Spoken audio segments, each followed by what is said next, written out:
प्यारे विद्यार्थियों, आप सभी का एक बार पुनः स्वागत है MS एजुकेट चैनल पर। और आज हम कर रहे हैं कक्षा 8 के अंदर गणित विषय में एक नया अध्याय लेते हैं, वर्ग एवं वर्गमूल। तो वर्ग एवं वर्गमूल का आज हम सामान्य परिचय देखते हैं कि इसमें क्या है। तो सबसे पहले स्टार्ट करते हैं, वर्ग संख्या क्या होती है। तो यहाँ हमने एक परिभाषा लिखी है कि वर्ग क्या है। यदि एक प्राकृत संख्या, कोई भी प्राकृत संख्या हो m, उसको यदि हम n स्क्वायर n की घात 2 के रूप में व्यक्त कर सके, जहाँ n भी क्या हो, n भी एक प्राकृत संख्या हो, तब हम ये कह सकते हैं कि m एक वर्ग संख्या है। m क्या है, एक वर्ग संख्या है। यानी उसे एक दूसरी प्राकृत संख्या के घात 2 यानी n की घात 2 के रूप में यदि हम लिख सकें, अर्थात m बराबर n स्क्वायर, इस रूप में निरूपित कर सकें, तो हम कहेंगे कि m एक वर्ग संख्या है।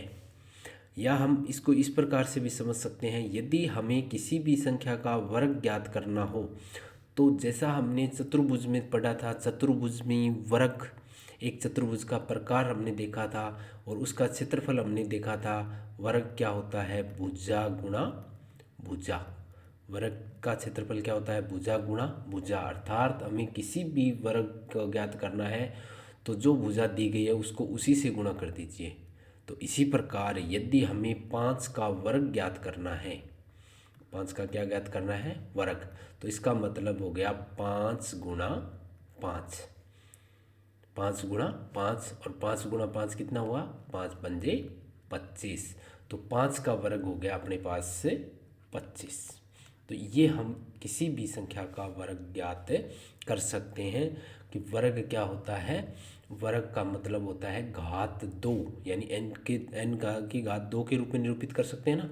तो इसका मतलब हो गया 5 की घात 2। 5 का वर्ग क्या हो जाएगा, 5 की घात 2।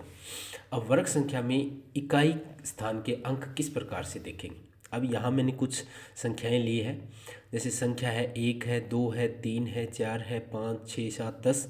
तो इसका वर्ग ज्ञात करते हैं। तो 1 का वर्ग ज्ञात करने के लिए क्या करेंगे हम, 1 गुणा 1, और 1 को 1 से गुणा करेंगे तो देखो वर्ग 1 ही आया। 2 का वर्ग ज्ञात करने के लिए 2 गुणा 2, और 2 दूनी 4 आ गया। 3 का वर्ग करेंगे तो 3 गुणा 3 यानी 3 तिये 9 हो गया। 4 का वर्ग 4 चौके 16 यानी 4 को 4 से गुणा किया। 5 का वर्ग करने के लिए 5 गुणा 5 यानी 5 पंजे 25 हो गया। 6 का 36, 7 का 49। तो इसी प्रकार 8 का 64 और 9 का वर्ग हो गया 81 और 10 का 100। और यहाँ हम देख रहे हैं कि यदि हम 1 और 9 का विचार करें तो हमारे पास लास्ट में इसमें भी इकाई का अंक 1 है, और यहाँ 81 में भी इकाई का अंक क्या आ रहा है, 1 आ रहा है। तो यहाँ हमारे पास इकाई का अंक आया है 1 आया है। अगर हम 2 और 8 की बात करें, हम इसको 1 को थोड़ा ऊपर लिख लेंगे। तो 2 और 8 की यदि हम बात करें तो हम देखेंगे कि इसमें इकाई का अंक क्या है, इसमें भी 4 है और इसमें भी 4 है। तो यहाँ आया था अपने पास 1 और यहाँ आ गया 4। 3 और 7 की बात करें तो 3 और अगर हम 7 की बात करें तो इकाई का अंक क्या आ रहा है, 6 आ रहा है, सॉरी 9 आ रहा है।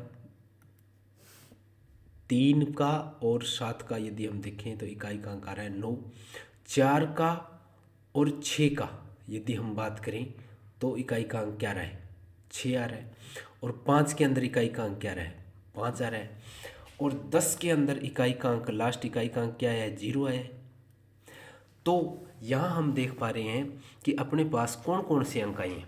1 से 10 तक 0 आई है, 1 आया है, 4 आया है, 5 आया है, 6 आया है और 9। तो केवल इकाई के अंक 0, 1, 4, 5, 6 या 9 होता है तो ही हम कह सकते हैं कि वो पूर्ण वर्ग संख्याएं हैं। यानी सभी वर्ग संख्याओं के अंत में इकाई के स्थान पर क्या आएगा, यही अंक आएंगे, 0, 1, 4, 5, 6 और 9, ये अंक आएंगे। इसी प्रकार आगे भी हमने एक सारणी बनाई है जिसमें 11 से 20 तक की वर्ग संख्या लिखी है। तो यहाँ भी देखो इकाई का अंक क्या आ रहा है, 1 आ रहा है। इसमें इकाई का अंक 1 है, यहाँ हम इकाई का अंक लिख रहे हैं, इकाई का अंक। यहाँ 1 आया है, इसमें भी 1 आया है, 4 आया है, और 8 में भी कितना आ रहा है, 4 आ रहा है, 3 में 9 आ रहा है, 7 में भी 9 आ रहा है, 4 में 6 आ रहा है, और 6 में 6 आ रहा है, और 5 में 5, यानी वही अंक आए हैं। और इधर 20 में क्या है, 0, यानी 0, 1, 4, 5, 6 और 9, यही इकाई के अंक आते हैं। तो बाकी कौन से अंक रह गए, 0 आ गई, 1 आ गई, इसका मतलब 2 रह गया, 3 रह गया, 7 रह गया, और 8। ये 4 यदि कहीं भी इकाई के अंक है, इकाई के अंक, इकाई के अंक है, तो वह पूर्ण वर्ग संख्या नहीं है, तो वह पूर्ण वर्ग संख्या नहीं है। तो यहाँ हम ये कहेंगे कि पूर्ण वर्ग संख्या तभी होगी जब उसमें इकाई का अंक 0, 1, 4, 5, 6 और 9 यही आएंगे, तो हो सकती है, होगी नहीं, हो सकती है। और यदि 2, 3, 7, 8, 9 है तो हम डेफिनेट कह सकते हैं कि वो पूर्ण वर्ग संख्या नहीं है, यानी किसी भी वर्ग संख्या के अंत में 2, 3 और 7, 8, यहाँ हम देख रहे हैं, इसमें भी देखा है, और 11 से 20 में भी देखें, आगे भी यदि हम देखें 31 से आगे 100 तक किसी भी संख्या का वर्ग निकाल के देख लीजिए, किसी भी संख्या के अंत में 2, 3, 7, 8 नहीं आएगा। तो ये आपको ध्यान रखना है। अब उसके बाद हम विचार करते हैं कि सम संख्याओं के वर्ग और विषम संख्याओं के वर्ग क्या होते हैं। जैसे हमने अभी देखा था, सम संख्या कौन सी है, यदि हम सम संख्या लिखें तो सम संख्या आती है 2, 4, 6, 8। तो 2 का वर्ग यदि हम इनका वर्ग करें, ये सम संख्या इनका वर्ग करें, तो 2 का वर्ग आया 2 दूनी 4, 4 का वर्ग 4 चौके 16, 6 का वर्ग 6 छके 36, और 8 का वर्ग 64। तो ये भी क्या है, ये सारे के सारे क्या हैं, तो इन सभी के वर्ग जो हैं वो क्या होंगे, सम संख्या होगी। ये सभी क्या है, सम संख्या ही है ना। अर्थात यदि हम सम संख्याओं के वर्ग करें तो वो भी क्या होंगे, सम संख्या होंगे। इसी प्रकार यदि हम विषम संख्या का वर्ग करें, विषम संख्या कौन सी है, ये हम देख लेते हैं यहाँ। विषम संख्या 1, 3, 5, 7। तो 1 का देखें, 1 का वर्ग 1 होता है, 3 का 3, 3 9 होता है, 5 पंजे 25 होगा, 7 का 49। तो यहाँ हम देख रहे हैं इनके सबके इकाई का अंक 1, 9, 5, 9 आ रहे हैं ना। तो इसका मतलब ये हुआ कि इनका ये सारी की सारी कौन सी संख्या हैं, ये भी क्या हो गई, विषम संख्या हो गई। ये सब की सब क्या हो गई, विषम संख्या हो गई। अर्थात विषम संख्या का वर्ग है वो विषम संख्या होता है, और सम संख्या के का वर्ग है वो हमेशा सम संख्या होता है। तो ये आपको ध्यान में रखना है। इसके अलावा वर्ग संख्या के अंत में शून्यों की संख्या केवल सम होती है। अर्थात कैसे, शून्य कब आएगा, जब हमारे पास संख्या में शून्य होगा तभी वर्ग में संख्या शून्य आएगा। संख्या में यदि शून्य होगा तभी उसके वर्ग में क्या आएगा, वर्ग में शून्य होगा। कैसे, जैसे मानो 10 है, 10 का वर्ग कितना हुआ, 10 दाएँ 100। इसी प्रकार 20 का वर्ग कितना हुआ, 400। इसी प्रकार 30 का वर्ग कितना हुआ, 900। इसी प्रकार 40 का वर्ग कितना हुआ, 1600। इसी प्रकार यदि हम देखें 100 का वर्ग कितना होगा, 100 गुणा 100, इसका वर्ग होगा 10,000। तो ये इसके क्या हो रहे हैं, वर्ग हो रहे हैं। अगर हम 1000 का वर्ग करें तो 1000 का वर्ग क्या होगा, 10 लाख, क्योंकि 1000 देखो 1000 के गुणा 1000 के साथ करेंगे तो मान क्या आएगा, 3 और 3 जीरो जुड़ जाएगी, यानी 6 जीरो आ जाएगी। इसका मतलब कितना हुआ, 2, 2, 4, 5 और 6। तो ये हो गया 10 लाख। तो यहाँ हम ये देख रहे हैं कि हमने जिनकी शून्य था अंत में उसके बाद शून्य की संख्या कभी भी, यहाँ इसमें कितनी आई है, 2 है, इसमें भी 2 है, इसमें भी 2 शून्य, इसमें भी 2 शून्य, इसमें कितनी आ गई, जब 2 थी 1 थी तब भी 2 आई, और 2 थी तब 4 आई, यहाँ 3 है तब 6 आ रही है। शून्य की संख्या क्या आ रही है, सम। तो मतलब हमेशा शून्य है वो सम होती है, सम होगी, शून्य क्या होगी, सम होगी। तो ये अपने को ध्यान रखना है। कभी भी यदि मान लीजिए कोई संख्या दी गई हो, जैसे हम यहाँ पे कुछ एग्जाम्पल लेते हैं कि हमें ये बताना है कि ये पूर्ण वर्ग संख्या होगी या नहीं होगी। तो यहाँ हमें ये ज्ञात करना है, जैसे मान लो मैं आपको कुछ संख्याएं पूछूं कि पूर्ण वर्ग संख्या है या नहीं, पूर्ण वर्ग संख्या। जैसे मान लीजिए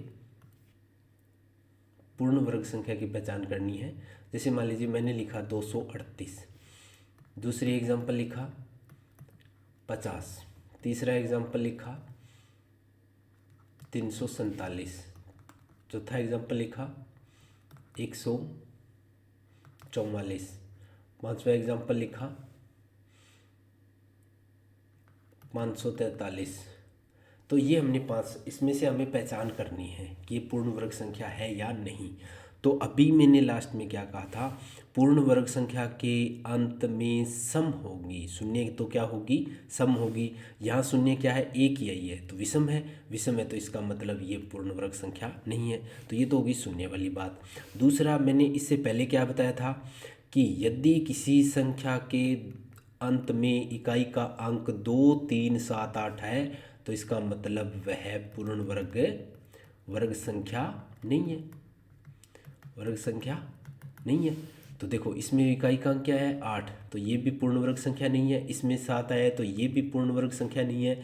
इसमें 4 आया तो ये पूर्ण वर्ग संख्या हो सकती है, लेकिन फिर हम इसका वर्ग ज्ञात करेंगे तब हमें पता चलेगा 12 बारी 144, तो ये पूर्ण वर्ग संख्या है।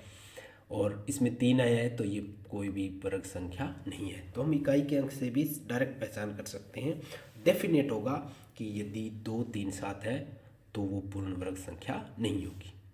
नेक्स्ट चलते हैं। अब यदि हमें वर्ग संख्याओं के बीच की संख्या ज्ञात करनी है, वर्ग संख्याओं के बीच की संख्या कैसे, जैसे मान लीजिए अपने पास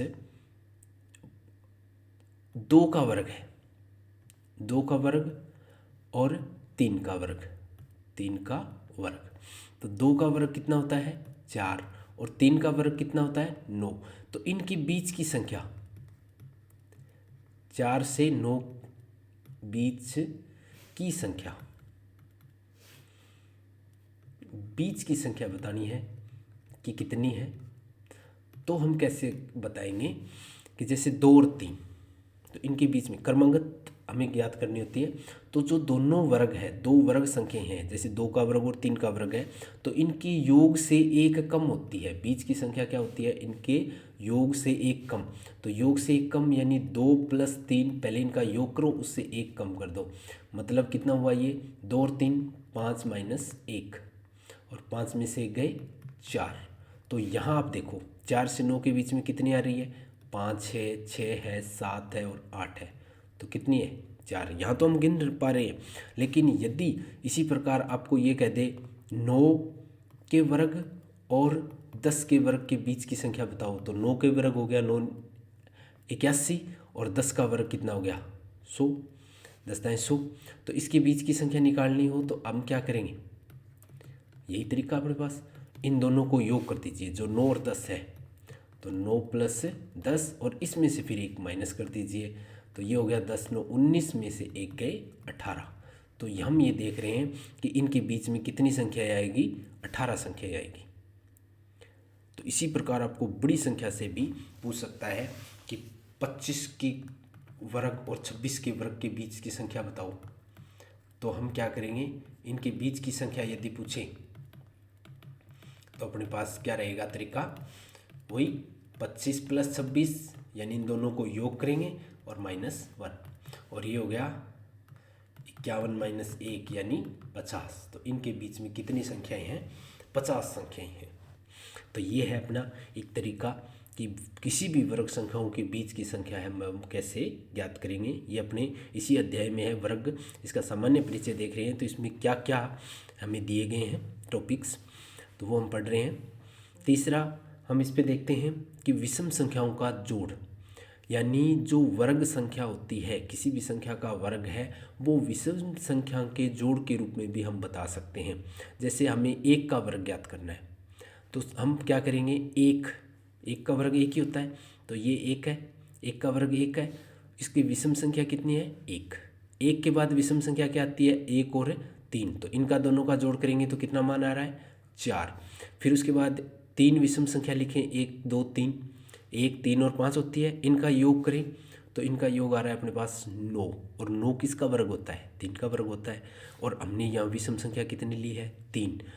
इसके बाद यदि हम 4 विषम संख्या लें, 1 3 5 7, ये क्रम लगातार है, 4 विषम संख्या ली, इनका जोड़ करें तो इनका मान आ रहा है 16, तो 16 आ रहा है, तो 16 किसका वर्ग हो गया, 4 का वर्ग। इसका मतलब ये हुआ कि पहले n विषम प्राकृत संख्याओं का योग n सुकेर होता है, n का सुकेर होता है। कैसे, जैसे मान लीजिए आपको कहे पहली n विषम संख्या, पहली n का मतलब आपको ये कहते कि 10 विषम संख्याओं का योग ज्ञात करो, 10 विषम संख्याओं का योग ज्ञात करो, तो ये क्या होगा, 10 की घात 2, 10 सुकेर होगा प्रथम, ये भी ध्यान रखनी है, प्रथम 10 विषम संख्याओं का योग क्या होगा, 10 की घात 2। 10 की घात 2 का मतलब हो गया 10 गुणा 10, और इसका मतलब हो गया 100। कैसे, प्रथम विषम कौन सी योग, प्रथम विषम यानी 1, सबसे पहली विषम संख्या 1 है, 1 + 3, उसके बाद फिर 5, उसके अगली है 7, फिर उससे अगली है 9, फिर उससे अगली है 11, फिर उससे अगली है 13, फिर उससे अगली है 15, फिर उससे अगली है 17, फिर उससे अगली है 19, तो कितनी हो गई, 1 2 3 4 5 6 7 8 9 10, ये 10 होगी ना। तो इन सब को यदि हम जोड़ें तो इसका मान कितना आएगा, 100 आएगा, यानी n विषम संख्याओं का योग है वो n की घात 2 होता है। तो इस प्रकार से हम इनका मान ज्ञात कर सकते हैं। n विषम संख्याओं का योग, प्रथम n विषम संख्याओं का योग है, उसकी घात के n की घात 2 होता है। तो ये हमने यहाँ पे लिख दिया है सूत्र कि n विषम प्राकृत संख्याओं का योग n सुकेर होता है। अब नेक्स्ट करते हैं। इसी प्रकार हमने मान लीजिए हमें 25 है, कोई संख्या ली 25, उसमें से लगातार क्रम से 1 3 5 7 9 यानी विषम संख्या को घटाते जाएंगे। जैसे सबसे पहले हमने क्या किया, 25 से 1 घटा लिया तो कितना आया, 24। अब उस 24 से अगली विषम संख्या घटा दी, यानी 3 घटा दिया तो कितना आया, 21। अब 21 से अगली विषम संख्या क्या आई है, 5, तो 5 घटा दी, 21 5 16। अब इस 16 में से अगली विषम संख्या 7 घटा दी यानी 9, और 7 की अगली 9 विषम संख्या है, और किस में से घटाना है, जो पहले वाला माइनस किया है हमने, तो उस 9 में से घटाया, लास्ट में कितना आया, 0। तो अंत में यदि शून्य आता है तो वह क्या होगा, पूर्ण वर्ग संख्या होगी, तो वे क्या होगी, पूर्ण वर्ग संख्या होगी। लास्ट में 0 आया तो इसी प्रकार किसका वर्ग होगा वो, ये भी देखें। तो यहाँ कितनी बार घटाया हमने घटाया 1 2 3 4 5, 5 बार घटाया है, तो इसका मतलब इसका वर्गमूल कितना आएगा, वर्गमूल 5 बार घटाया तो वर्गमूल आ जाएगा 5, वर्गमूल कितना आ जाएगा, 5 आ जाएगा। ठीक है, तो अब हम क्या करेंगे, इसका एक एग्जाम्पल और देखते हैं। जैसे मान लीजिए अपने पास क्या करना है, 49 ले लेते हैं संख्या, 49 में हम ज्ञात करते हैं।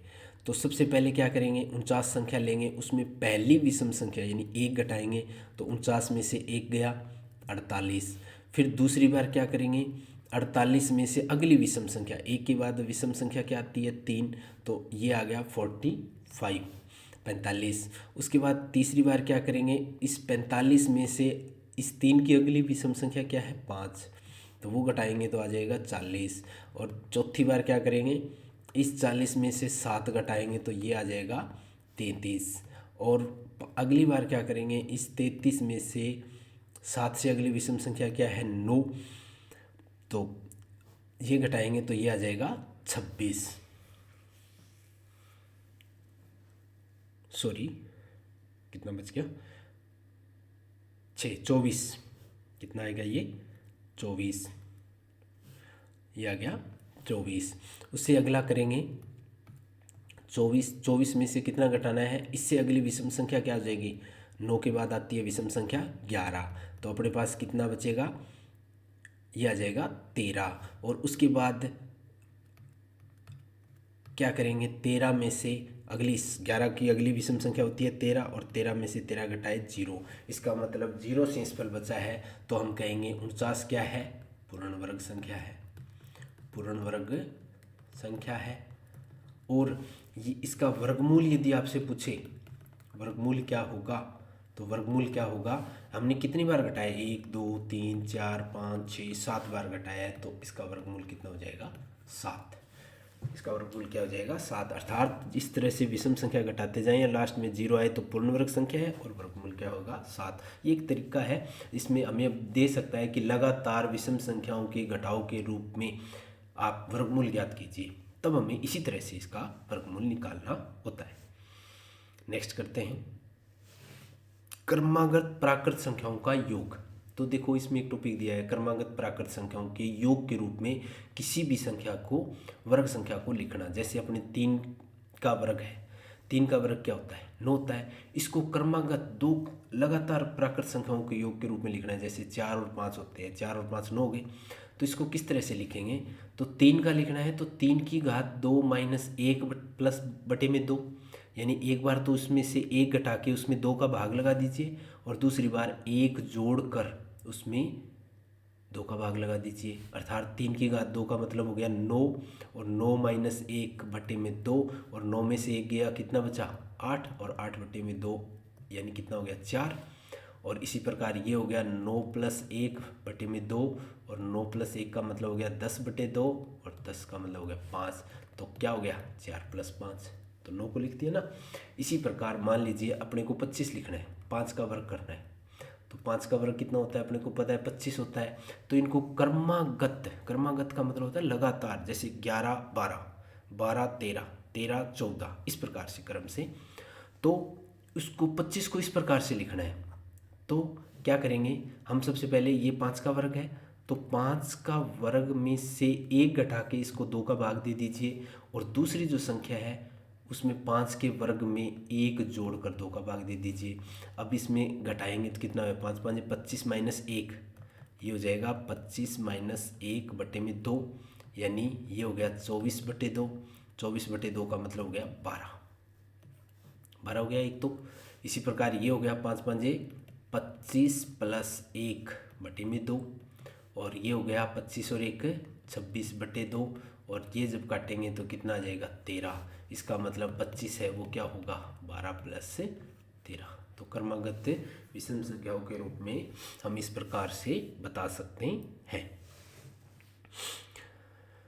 नेक्स्ट जो इसमें दिया गया है वो ये दिया गया है कि 2 क्रमागत सम या विषम प्राकृत संख्याओं का गुणनफल है वो क्या होता है।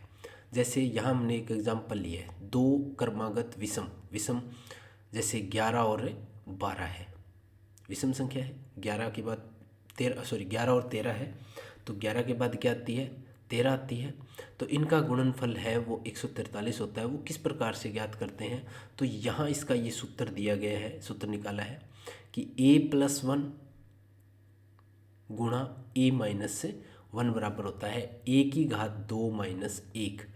यहाँ a इसके बीच की संख्या होगी, ये क्या होगी बीच की संख्या। कैसे हुई ये देखो, 11 को हमने क्या लिख लिया 12 माइनस 1, और 13 को क्या लिख दिया 12 प्लस 1, 12 और 1 13, और 12 में से 1 गए 11।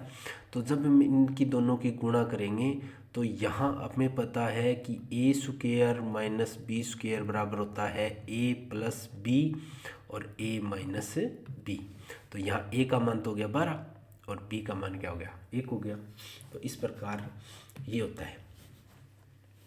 तो जैसे अब हम यदि गुणा करें तो कैसे करेंगे, जैसे मान लीजिए अपने पास 7 और विषम संख्या क्या होगी, 7 की अगली क्रमागत 9, 7 और 9 की यदि हम गुणा करें तो हमें पता है 9 सत्ते 63 होता है, लेकिन किस प्रकार से करेंगे, तो इनके बीच की संख्या क्या हुई 8, तो ये हो गया 8 माइनस 1 और गुणा में 8 प्लस 1, यानी एक बार इसमें जोड़ दीजिए और एक बार घटा दीजिए, और इसका हल करेंगे तो ए स्क्वेयर माइनस 1 यानी 8 की स्क्वेयर माइनस 1, और 8 की स्क्वेयर कितना होता है 8 8 64 माइनस 1, और 64 माइनस 1 मतलब 63।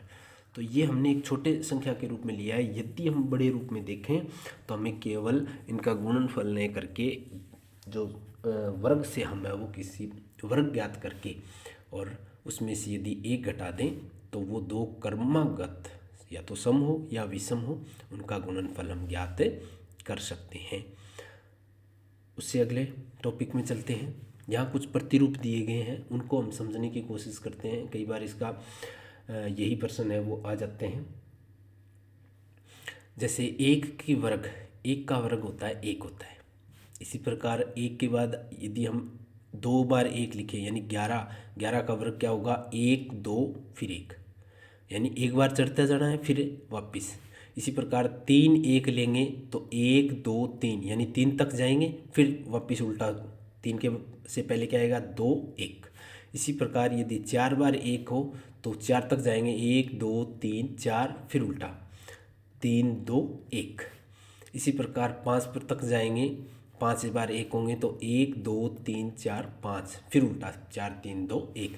इसी प्रकार मान लीजिए 1 2 3 4 5 6 7 8 9 इसका वर्ग करना हो, कितने एक लिए मैंने 9 1 2 3 4 5 6 7 8 9, तो हम कहाँ तक जाएंगे 1 2 3 4 5 6 7 8 9 तक जाएंगे, यानी 9 1 लिए हैं तो 9 तक जाएंगे फिर उसके उल्टा चलेंगे 9 के बाद 8 7 6 5 4 3 2 1, तो ये इसका वर्ग होगा। ये संख्या है, इसका मान है ये नहीं कि प्रतिरूप, लेकिन ये इसका प्रतिरूप दिया है इसका 20 तरह से हमें मान आएंगे। तो इसको देखेंगे इकाई दहाई सैकड़ा हज़ार 10,000 लाख 10 लाख करोड़, इस तरह से इस संख्या को हम पढ़ेंगे। तो ये इस संख्या का वर्ग है वो ये होगा, तो ये एक प्रतिरूप दिया गया है। उसके बाद नेक्स्ट जो इसका टॉपिक है वो है पाइथागोरस त्रिक। देखो पाइथागोरस त्रिक क्या होती है। पाइथागोरस त्रिक होती है कि त्रिक का मतलब होती है 3 संख्याएं, 3 संख्याएं होगी।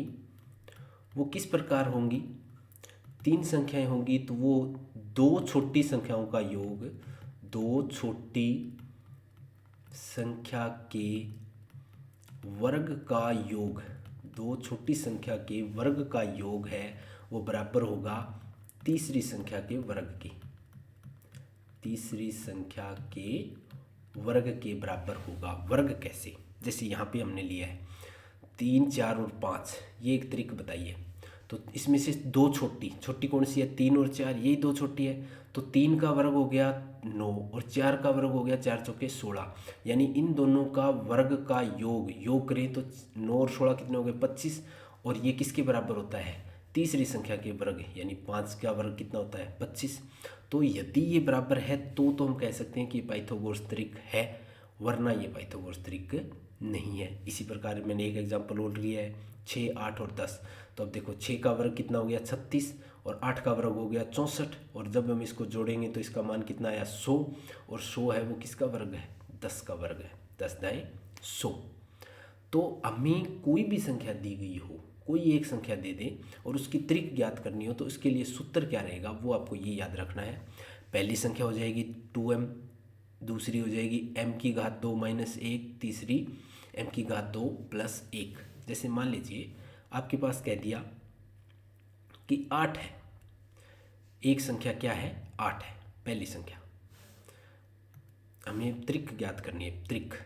तो पहली संख्या यदि 8 है तो हम किस प्रकार से बाकी की संख्या ज्ञात करेंगे। तो पहली संख्या 8 है तो हम इसमें से कोई से में भी इसका मान रखें, जैसे 8 में पहले 2m के बराबर रख लें। तो पहली संख्या माना 2m है तो 2m बराबर क्या हो जाएगा 8, तो m बराबर कितना हो जाएगा m बराबर ये 2 है इसके गुणा में है तो इधर चला जाएगा तो क्या हो जाएगा भाग में चला जाएगा, क्योंकि ये हमने दूसरी जो प्रश्नावली थी 8th क्लास की उसमें बताया था। तो m का मान यहाँ कितना आ गया, m बराबर आ गया अपने पास 4। अब ये m बराबर 4 है, वो क्या करेंगे, दूसरी संख्या ज्ञात करने के लिए, दूसरी संख्या के लिए हमने क्या दिया है, दूसरी संख्या के लिए दिया है m स्क्वायर माइनस 1। अब m स्क्वायर, m का मान अपने पास आ गया 4, तो 4 की स्क्वायर माइनस 1।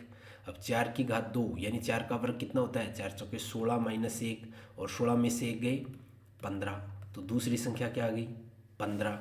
इसी प्रकार तीसरी संख्या हमें ज्ञात करनी हो तो किस तरह से ज्ञात करेंगे, वही ये तीसरा फॉर्मूला लगा दें, m स्क्वायर प्लस 1। तो m स्क्वायर प्लस 1, m का मान हमने निकाल लिया है क्योंकि एक तो हमें दी थी तो उसी से निकाला था m का मान। तो m का मान आ गया 4, तो 4 की घात 2 प्लस 1, और 4 की घात 2 का मतलब कितना हुआ, 4 चौके 16 प्लस 1, और 16 और 1 17, तो तीसरी क्या हो गई, तो जो ये त्रिक बनी है वो आई है 8, 15 और 17, 8, 15 और 17। तो ये अपने पास पाइथागोरस त्रिक बनी है। तो इस प्रकार हम किसी भी एक संख्या दी गई हो तो हम उसकी पाइथागोरस त्रिक ज्ञात कर सकते हैं। अब नेक्स्ट हमने लिखा है कि एक पूर्ण वर्ग संख्या में यदि n अंक है तो उसके वर्गमूल में कितने अंक होंगे। तो देखो जैसे पूर्ण वर्ग संख्या, जैसे पूर्ण वर्ग संख्या कौन सी होती है, 1 होती है, 2 दूनी 4 होती है, 9 होती है, 4 का वर्ग करें तो 16 होती है, 5 का वर्ग करें तो 25 होती है, 6 का वर्ग करें 36 होती है, 7 का वर्ग करें 49 होती है, इसी तरह 8 का वर्ग करें 64 होती है, 9 का वर्ग करें 81 होती है, और 10 का वर्ग करें 100 होती है। इसी कड़ी में यदि 11 का वर्ग करें तो 121 होता है, 12 का वर्ग करें 144 होता है। तो इस प्रकार ये क्या होती हैं, पूर्ण वर्ग संख्याएं होती हैं। तो इनका यदि हम वर्गमूल ज्ञात करें तो वर्गमूल में कितने अंक होंगे, तो वर्गमूल में आप देखो कि यदि ये सम अंक है, जैसे 1 है, 2 है, ये क्या है, विषम अंक है ना, एक ही अंक है, केवल एक ही अंक, संख्या नहीं बात कर रहे हैं, विषम अंक यानी एक अंक है। तो इसका मतलब इसमें सूत्र लगाएंगे n+1/2, यानी 1 है तो 1 + 1 यानी 2/2, यानी 2/2 अर्थात 1 अंक आएगा। तो इसका वर्गमूल यानी 1, 4, 9 का वर्गमूल है, 1, 4 और 9 के वर्गमूल के अंक कितने आएंगे, 1 आएगा। इसी प्रकार ये सम आ गई यहाँ से यहाँ तक, ये सम होंगे तो n/2 सम होगा, तो सूत्र क्या लगाएंगे, n/2। तो कितने अंक है, 2 है तो 2/2 यानी 2 में से 2 गए 1, तो इसमें भी वर्गमूल का अंक क्या आएगा, 1 आएगा। इसी प्रकार ये इसमें कितने हैं, 3 है, तो 3 + 1/2, तो 3 और 1 4/2, 4/2 2 अंक। तो हमें पता है 144 में कितने होते हैं, 12 का वर्ग होता है, 12 144 का वर्गमूल क्या हो जाएगा 12, तो इसमें कितने अंक आए, 2 अंक आए हैं। तो ये हम ज्ञात कर सकते हैं। जैसे मान लीजिए मैंने कोई संख्या ली, ये कोई संख्या ली, तो इसमें इसका वर्गमूल बताना है, वर्गमूल में कितने अंक आएंगे, वर्गमूल में अंक पूछे तो यहाँ हम देखेंगे इसमें कितने अंक है, 1, 2, 3, 4, 5, सम है या विषम है, विषम है, तो 5 है तो 5 + 1/2, ये कितना हो गया 6/2, यानी 3 अंक आएंगे।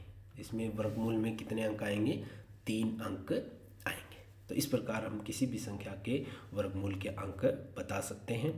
तो ये था सामान्य परिचय वर्ग संख्या, वर्ग एवं वर्गमूल जो अपना अध्याय है। तो उसके अंदर काफ़ी क्वेश्चन इसी प्रकार से आएंगे जो हमने भी किए हैं, तो वो हम प्रश्नावली के अध्ययन में करेंगे भी किस प्रकार से होंगे।